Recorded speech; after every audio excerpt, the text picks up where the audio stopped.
Hi everyone, hope you're all well, and welcome back to my Balladry Pokemon Region series. Today I want to introduce the rest of the gym leaders as well as a few new Pokemon, so I hope you enjoy what's to come and then let's just get straight into it. In this one I also want to outline my rough plot idea since it'll become relevant with the final gym leader. But just keep in mind that I'm not a stellar story writer or anything, so it is a bit plain, but it follows a structure that would appeal to me. Anyway, we'll get to that in a little bit. First I want to introduce the theme for this first gym leader, who is inspired by Ireland's agriculture and climate. Now obviously it'd be pretty stupid of me to act like farming is only really important in Ireland, but culturally it's an incredibly ingrained part of our system. The climate is temperate and wet, so it allows farmers good stretches of time to plant and grow, more so than in a lot of warmer countries. For millennia there's been a bond to the land and how it provides for us, and in turn farmers are tasked with maintaining and keeping it healthy for continuous and abundant harvest. In an ideal and rose-tinted world, this balance of taking and giving from the earth is upheld to an almost sacred degree, and the image of the honest farmer is one of a person who works in tandem with the weather and the seasons to provide for their community, while taking on the role of a caretaker for the land and for its well-being. The stereotypical farmer is usually a weather-worn old man, so I knew in this case I wanted the gym leader to be a woman instead, just for something a little different. Her name comes from Ehne, which apparently comes from the Old Irish etna, meaning grain. She gives you the Bountiful badge, which I designed to look like crops growing in a rainy landscape, while also potentially looking like someone walking through fields with their arms full as they carry a harvest. She's loud and rambunctious, but gentle and good-natured. Her team would probably have a mixture of things like Balladry and Altaria, Cracruid, Karstram, Miltank, and anything else that would carry that theme of farm life and the landscape. On that note, I want to introduce 3 new lines since they correlate to the nature aspect of this gym leader, and maybe she'd have one of them too. I'm calling them the Teeming Weed Trio, and to be honest, I only designed them as a fun reference to how common these particular plants are, rather than serving a strategic function in the Pokédex. I'm literally staring at massive clumps of each of them outside my window right now. I'm talking about nettles, dock leaves, and catchweed, and I'd be extremely surprised if I have to explain what each of them are, but maybe I do for the last one. But everyone knows nettles, yeah, they sting, they itch, it's not a fun time, especially if you fall into a patch of them. So of course I had to make this impish little brat who specifically goes out of their way to sting you and be a nuisance. Their name is literally from the words nettle and ow. Nettow, the prickling Pokemon, grass and poison type. Nettow hide among the stalks of their evolution Hertica, scampering out to sting passing victims before darting back to take refuge again. Their poison causes inflamed itchiness and burning sensations. They're annoyingly abundant throughout Balladry. The evolution is really self-explanatory, it's just a mature nettle plant. But it has legs now too, so to make it even worse. The name comes from the Latin Urtica dioica and the word hurt. Hertica, the stinging Pokemon, grass and poison. This Pokemon has an apathetic nature and is always found in large colonies. Its entire body is covered with microscopic barbs that inject a rash-inducing toxin, which can only be cured with the leaves of a Dockute or its evolution. Hertica sprout more stinging leaves as they age, and they can grow up to 2 meters tall when looked after by a competent trainer. So that Pokemon mentioned at the end is based on, I'm sure you've guessed, the dock leaf. In Ireland and the UK, there's the belief that squeezing a dock leaf to extract some of its juice and rubbing it on a nettle sting will nullify the itchiness. I remember doing it a lot as a child, and maybe it was a placebo effect, but I feel like it worked. The next Pokemon takes its name from dock, both in the leaf and the short form of doctor, and cute. Pretty simple. Dockute, the mender Pokemon, pure grass. Wherever groups of Nettow and Hertica gather, Dockute and Docura are never too far away. The juices of their leaves can soothe the stings of their counterparts, so they're generally more popular to have at hand. They're good-natured and enjoy taking care of other small Pokemon.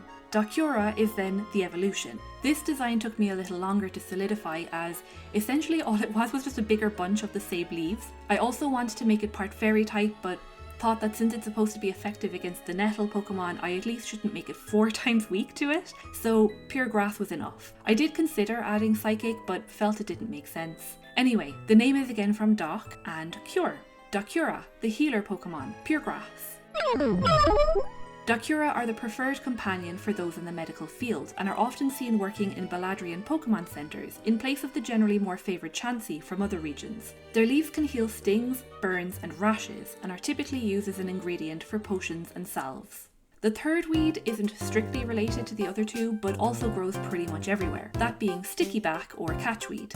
Its leaves and stems are covered in tiny hooks, so it acts almost like Velcro and sticks to everything. I actually designed this Pokemon for another collab that I did with CJ Creates and Jake's Fakes, so please do keep an eye on Jake's channel for the video to see what we each came up with for that fun little design challenge. I liked the little guy so much that I wanted to include him in the Balladry Pokédex, and from there I thought of the other two lines to make this silly little trio. So this is Stickeed, the sticky weed Pokemon, grass type.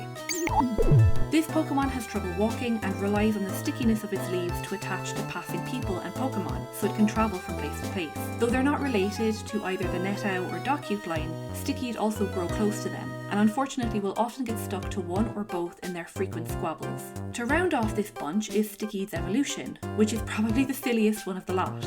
I loved the grumpy face so much that I really didn't want to lose it, so I committed the cardinal sin of Pokemon evolution design and essentially just made a bigger Stickeed. I tried to make his hooked mace hands a little more intimidating, but look, you can't win them all. He does what he needs to do. The name comes from sticky and amok, from running amok or going berserk.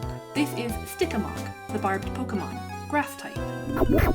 This Pokemon swings its arms wildly to knock out anything in its path. While its hooked feet are hard as rock, Stick-Amok's arms are feeble, making its swings sloppy and imprecise. This works in its favour though, as this Pokemon's quick and unpredictable movements forces attackers to back off from a potentially violent bludgeoning. Okay, time to move on to the next gym leader. This one is inspired by Ireland's film and theatre, and as far as I can see on Wikipedia, records of known Irish actor names go back to the mid-17th century, though nowadays these people would hardly be widely known at all. Nevertheless, Ireland has produced many renowned actors through the years that have proven the Irish knack for artistic expression, with examples being Maureen O'Hara, Richard Harris, Pierce Brosnan, Brendan Gleeson, Kathleen Ryan, Liam Neeson, Cillian Murphy, and I could go on, but you get the idea. I wanted this gym leader to feel a little ethereal, almost like she might be some kind of fairy or mystical being herself, which led me to think of the Lenon She, who is shown to appear as a beautiful woman and a member of the Aes She, or the fairy people. The Lenon She is said to pursue mortal men to be her lover, and they sometimes appear in various accounts as figures of inspiration for artists. And while objects of the She's affection will live fruitful lives, they'll also live a short one. I was thinking of how she appears in the Shin Megami Tensei games, which is a design I always really liked and wanted to emulate a little in my own. So I took the slender figure and long blonde hair, combining it with the archetype of the femme fatale, which in both film and literature fulfills a similar role as the Lenon She, although for more personal gain rather than for affection. This is Eudi, from the Greek word eudaimonia, which I think translates to something like a feeling of good spirits or elation, such as I imagine this character would make most people feel when they meet her, due to her otherworldliness and charisma. She gives you the Persona badge, because I love those games and wanted a little nod to them, but it fits anyway, as obviously the job of an actor is to adopt and portray new personas. I designed the badge to be in the shape of a mask, as a pretty literal interpretation of the idea of switching masks between characters, again, like actors do. I imagine a lot of the Pokemon she'd use would have a similar characteristic of appearing beautiful or alluring, but being dangerous. For example, like this next Pokemon. This design was actually suggested by someone on Instagram, as I'd expressed the wish to make a fox Pokemon, and they put the idea forward that it should be combined with the foxglove plant, which I loved. The result ended up being different to the initial description, but it was the combination of both things that set up this concept, so thanks to VS Animated for the idea. The foxglove is native to temperate climates, so mainly around Western Europe and I think parts of North America too. It's a beautiful plant whose appearance belies its toxic qualities, and its long tapering shape I thought would work really well as an actual foxtail. The name comes from the word shenanigan, meaning mischievous activity, and as it so happens, one of the word's believed origins might have stemmed from the Irish for fox, shenach, likely due to the attribution of sneakiness that the animal has a common reputation for. Also combined with vixen and to nix, or to end something. Shenanixen, the beguiling Pokemon, normal and poison type.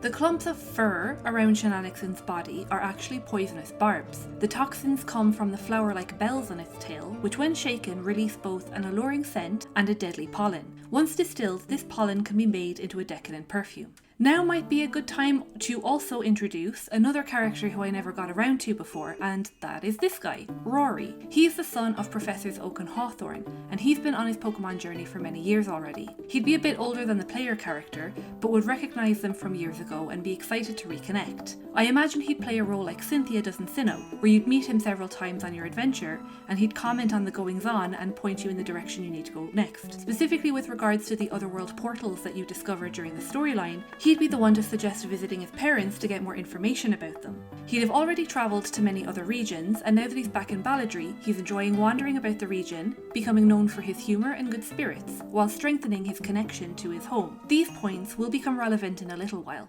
Next up is the gym leader, who represents Ireland's sporting culture and values of sportsmanship. He's based specifically around the GAA, or Gaelic Athletic Association, which is an Irish sporting organisation that specifically promotes traditional Irish sports like hurling and camogie, among others. Also apparently, and this I didn't know, they also play a big part in upholding other Irish traditions like music, dance and the language, so that's pretty cool. I've not a sporty bone in my body and have never integrated myself into anything about it, so a lot of the information I'm giving here is new to me too. Obviously, I'm at least aware of the importance of both this association and sport in general in Irish culture, so it felt like it would be a bit off not to have a gym leader based on it, even though we got a lot of similar themes through the Sword and Shield gym system. The GAA is usually playfully referred to as the GA, which is then where this guy gets his name. So meet Gavin, who'll give you the Spirited badge. This is probably my least favourite design, but the idea behind it is that it's supposed to depict two people, or different ideals, meeting in respect and solidarity, which in my mind is what the concept of sportsmanship means. Gavin's not designed with any specific team colours or anything. I tried to keep his uniform fairly generic, but my idea for him is that he's not actually the athlete himself, but a stalwart fan of the teams of Balladry and uses his gym to support them and host sporting events. Now, so I don't actually have a specific Pokemon design for him yet, so that's something I'll have to add further down the line, but in the meantime I do have a new Pokemon for a previous gym leader. If you remember Phileas, who represents Ireland's poetry and literature, I've one for him. I know all of these are very out of order, but I'm not organised enough to think about all of these in the correct sequence, so sorry. I mentioned in that other gym leader video that I wanted to make a Dracula-inspired Pokemon, since the book was written by an Irishman. You'll know, of course, the name Bram Stoker, right? So yeah, the time to make this Pokemon had come, and not just because I'm currently addicted to the song Dracula by Tame Impala. No, it's just my flashes of inspiration like to be spontaneous. That's gonna age this video very quickly. Oh well. It's thought that Bram Stoker got his inspiration from the legend of the Overtoch, or essentially the Irish version of a vampire who in some stories is apparently slain by the hero Fionn McCool. Anyway, the name comes from Dracula, the surname Stoker, and also to stoke, like fire. This is Stokula, the covert Pokemon, dark and fire type.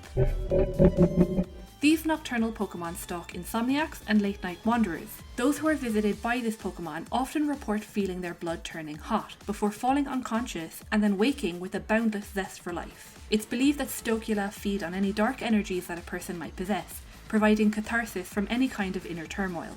I like the idea that this seemingly creepy or spooky Pokemon actually has a really beneficial effect on those it feeds on, like an energy vampire, but just for bad feelings. He's a good little guy at the end of the day. So I actually get a little bit yappy in this section, which might be a bit boring to listen to. So if you just want to watch the drawing, please feel free to speed it up, that's fine. Otherwise, just do something while you listen in the background. I just didn't have any energy to do little animations to break it up. So yeah, sorry about that. It's a bit long, but it's all kind of necessary information. Don't worry if you want to skip ahead. So now we finally come to the last gym leader. This person would always be in this position, so you'd never be able to challenge them before defeating the other 7. This is Regan, not only the 8th gym leader, but also the mother of Winnie, who we met back in the very first video of the series. I tried to design her to be an imposing figure, someone who's stoic and unyielding, a powerful leader but influential in the wrong ways. People have asked me many times about the evil team of this region, and the answer is there isn't one. Regan becomes the primary antagonist as she represents Ireland's fear and superstition towards things that are unknown or misunderstood, which in the case of this plot are the fairy types.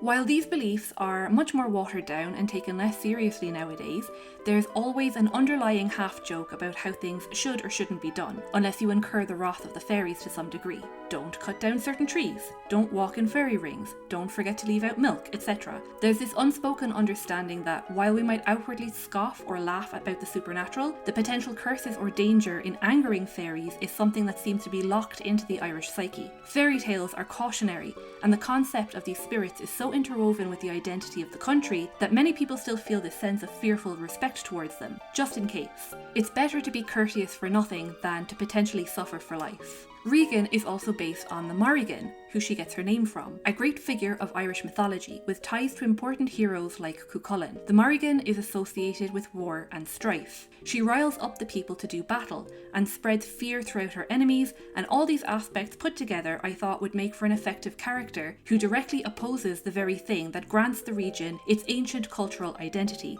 i.e. the fairies. I imagine she's the only other character in the story who has also encountered a Shimmerogue in her youth, with the experience scarring her, leading to a life of intense fear and disdain towards any fairy types. This fear is then in turn passed down to her own daughter, and without much reason other than just following her mother, Winnie has inherited this prejudice against them too. This is why her companion is a Muttona, as it can warn her of any fairies nearby. Plus, as a fire type, it's effective against them. As you discover the otherworld portals and report your findings to the professors, Winnie, who is also present at these times, passes the information to her mother, who begins to sow seeds of doubt in the populace and incite feelings of anxiety. The aim is to push fairies back into the otherworld and destroy the portals, so they'd be locked forever in their own realm. The problem is obviously that Balladry would not be what it is without the supernatural presence, and many people have also learned to live alongside these Pokémon, forming friendships and meaningful connections with them. They are to be feared, yes, but the spirit and heart of the region has grown and developed around them. Even the people wouldn't be the same if they hadn't lived with this constant underlying sense of mystic connection to their world. But Regan is so consumed by her own fear of them that she would be willing to sacrifice everything that gives Balladry its particular qualities. Winnie also temporarily goes against the player and the professors, and you'd have to battle her in everything. Right, so that's essentially the conflict I've haphazardly stitched together. One of the legendaries would be involved in a small way, but only to serve as a guide to the player, granting them certain knowledge, wink wink nudge nudge, yeah?